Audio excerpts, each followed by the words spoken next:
కరీంనగర్ జిల్లా నుండి అధిక సంఖ్యలో మాలలు విచ్చేసి ఈ సభను విజయవంతం చేసినందుకు మాల సోదరులందరికీ పేరు పేరున జిల్లా కమిటీ పక్షాన కృతజ్ఞతలు, ప్రత్యేక ధన్యవాదాలు తెలియజేస్తున్నాం.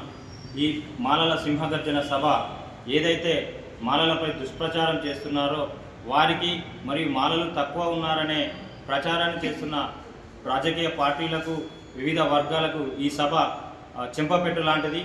మాలల ఐక్యత కోసం ప్రతి గ్రామం నుండి తప్పకుండా ప్రతి ఇంటి నుంచి కదిలి వచ్చిన మాలల ఐక్యతను చాటిన మాల సోదరులందరికీ ఈరోజు మేము సభాముఖంగా వారికి ధన్యవాదాలు, కృతజ్ఞతలు తెలియజేస్తున్నాము.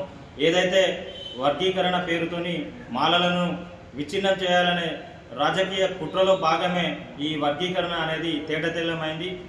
ఆర్టికల్ 341కు విరుద్ధంగా సుప్రీంకోర్టు తీర్పును మేము వ్యతిరేకిస్తున్నాం. రాజ్యాంగ పరంగా రాజ్యాంగ న్యాయ సూత్రాలను అనుసరించి వర్గీకరణ చేస్తే మాకు ఎలాంటి సందేహం కానీ ఎలాంటి వ్యతిరేకత కానీ మాకు లేదు. కానీ రాజ్యాంగానికి లోబడి చేయకుంటే మాత్రం మేము తప్పకుండా దీన్ని అడ్డుకుంటామని తెలియజేస్తూ ఈ సభను విజయవంతం చేసిన మాల సోదరులందరికీ మరొకసారి ప్రత్యేక కృతజ్ఞతలు, ధన్యవాదాలు తెలియజేస్తున్నాం. జై